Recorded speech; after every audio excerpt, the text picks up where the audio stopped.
The moment Emma stepped into the school hallway, the noise died for a second. Then the laughter began. Her shoes were old, her backpack faded, and her voice so soft you could barely hear her when she said, "Hi." But what no one knew was that the same quiet girl who was being mocked that morning could take down 5 professional fighters in under 30 seconds.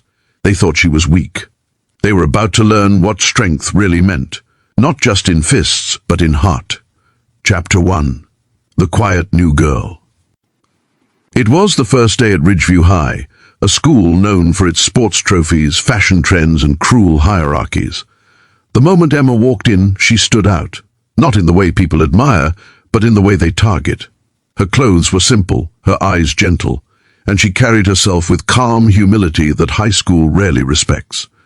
Emma had just moved from a small mountain town in China to this bustling American suburb after her father passed away.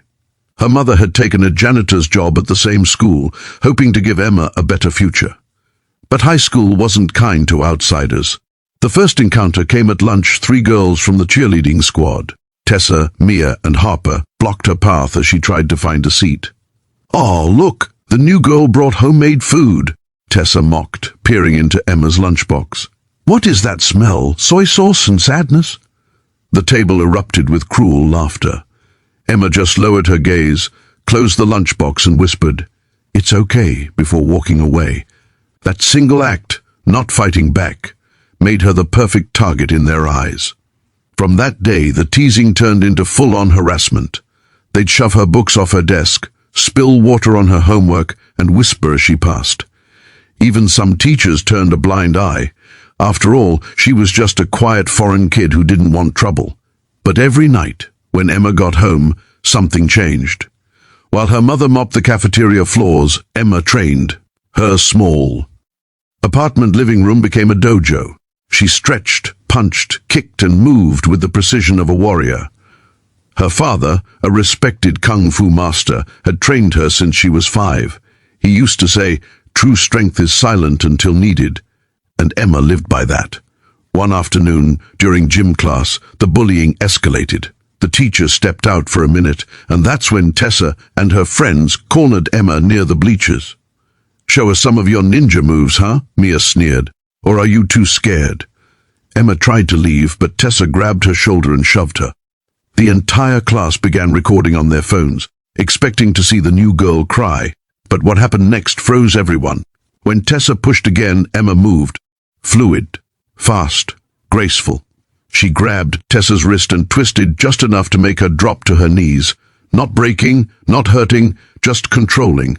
In a single motion, Emma pivoted and gently placed Tessa's arm behind her back. It was over in 2 seconds. The entire gym fell silent. Tessa's pride was more wounded than her arm. "You freak!" she shouted. "You'll regret that!" Emma didn't answer. She just helped Tessa up and said softly, "I don't want to fight you." But that moment, that calm mastery, spread like wildfire through the school. By the next morning, the video of Emma defending herself had gone viral on every student's phone. But instead of admiration, the bullies doubled down. They couldn't handle being humiliated. Chapter 2. The Battle They Never Saw. Coming. The next day, Tessa and her crew plotted revenge. They cornered Emma after school near the back parking lot where no teachers ever went. 3 boys from the football team were with them now, including Jason, Tessa's boyfriend. "Let's see if you can do your little kung fu thing when you're outnumbered," Jason said, cracking his knuckles. Emma tried reason first. "You don't have to do this," she said quietly. "Fighting doesn't solve anything." But they only laughed harder. Jason lunged first.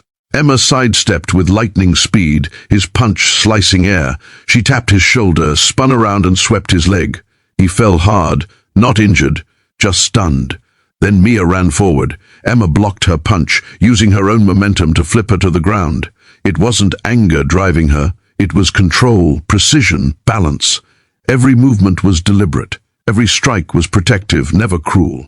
Within moments, all 5 bullies were on the ground, dazed and speechless. Emma stood in the middle of them, calm as still water. Tessa gasped, clutching her arm. "What are you?"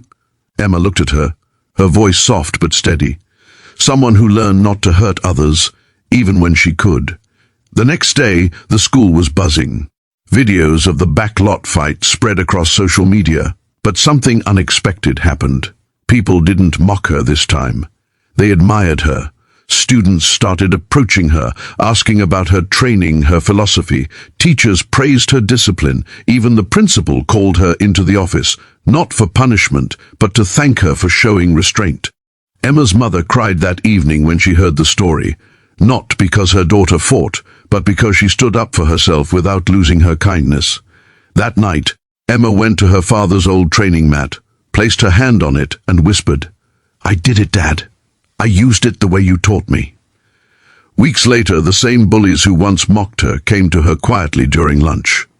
Tessa sat down across from Emma, eyes red. "I'm sorry," she said. "We were wrong. You didn't deserve any of it." Emma smiled gently. "Thank you. Forgiveness is harder than fighting, but it makes you stronger too." Tessa nodded, and for the first time, there was peace. Months later, the school gym hosted a charity event, self-defense for everyone, and standing on stage teaching hundreds of students was Emma. Her message was simple but powerful. Strength isn't about hurting people. It's about protecting what's right, even when it's hard.